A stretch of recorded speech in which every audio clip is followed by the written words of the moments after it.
Mr. Sharma, good morning. Great to have you on ET Now. Now, the pre-sales momentum has been seen, and that was earlier strong. It's weakened quite a bit. Which of the regions have seen a weak momentum, and do you believe that this is a one-off, that things will improve, or is this some sort of a decisive trend according to you?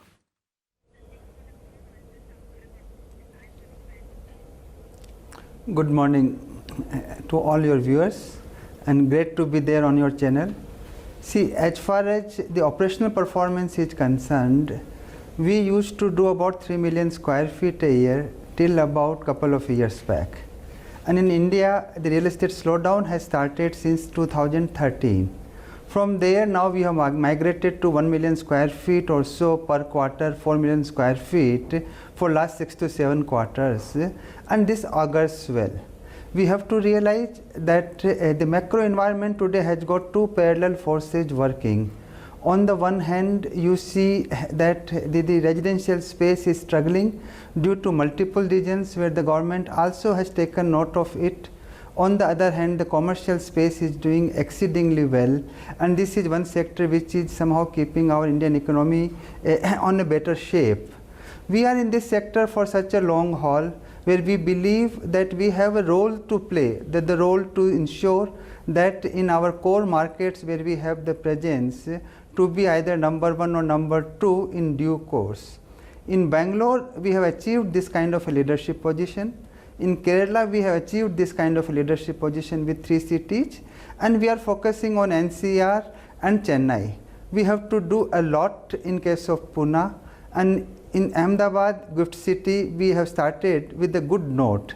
And we believe this sector has a role to play for a couple of decades in India's growth story, and we would be there is our firm belief.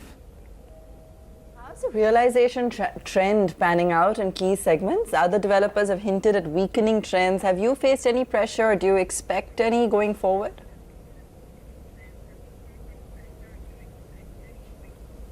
See, we have got about 6,800 and odd realization per square feet, which can be considered quite reasonable, and probably we command about 8 to 10% premium, similar location, similar product in a particular region, which is allowing us to sustain and maintain our margins in these difficult times.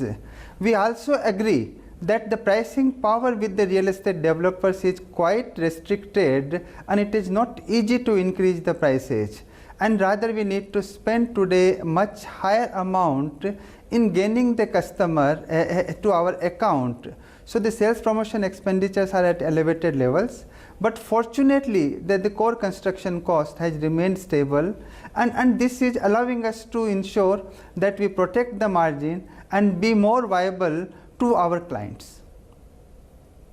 So tell me, how was the contractual side of the business? How has that performed in the quarter gone by, and how is it that you're scaling this up as opposed to the other segments, and what percentage of your revenue mix now do you intend to get this from?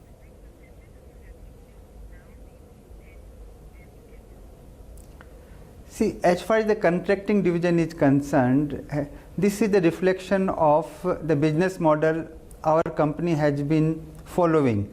This backward integration model has allowed us not only to do our jobs on time, where all our projects from a real estate perspective, RERA perspective, customers perspective, banks perspective, right, we are delivering on time. At the same time, we are ensuring that this capacity is used productively, and you are seeing the best possible growth in the contracting companies in India as far as our growth is concerned. From about 600-700 crore 5 years back, we should be doing 1400 to 1500 crore of top line in this financial year, and the first 6 months have been the best ever, and the last quarter has also been the best ever. Going forward also, we feel that we are likely to get some good orders, and this should sustain this kind of a momentum, and we are quite bullish that this contracting division should contribute meaningfully to our total revenue, and hope that it should be around 30% or so of the total revenue. Okay, can you give us a clear indication of both realty demand as well as pricing across the key areas of operations? Because so far we've seen that South India, particularly Bangalore, that has done quite well. Do you believe that that kind of a trend can continue?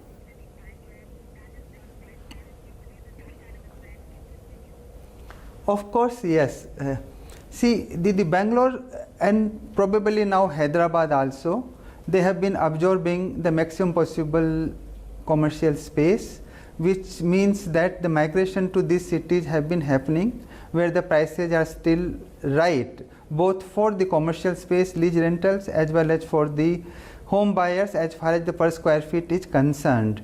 So these are the two markets where we believe that the growth story can continue for decades. Of course, in a cyclical sector, somewhere pluses, minuses, overcapacity, weak players coming and spoiling sort of things will happen. But the secular growth is expected. We will also get into Hyderabad market next year. We are planning to get into Trivandrum market also next year.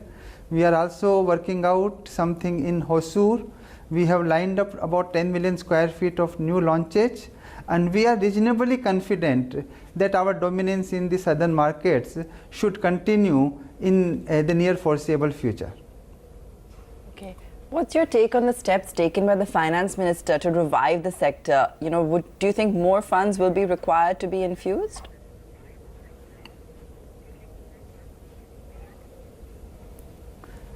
See, this is a mathematics all of us are doing.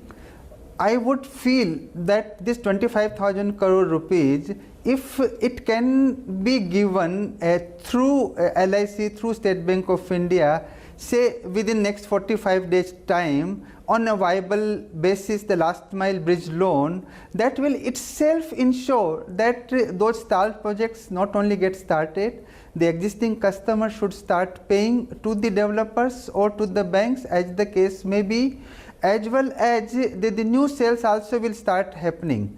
Because of these stalled projects, the sentiments in our sector is not getting revived, though the core demand remains intact.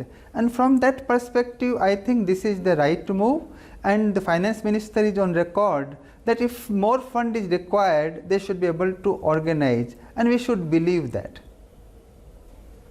Okay, do you think that majority of the stressed and stuck projects can be revived through this alternative investment fund that has been floated by the government and it's going to be run by SBI Asset Managers? How have you looked at this move, and do you believe it is steps in the right direction but a lot more still needs to be done?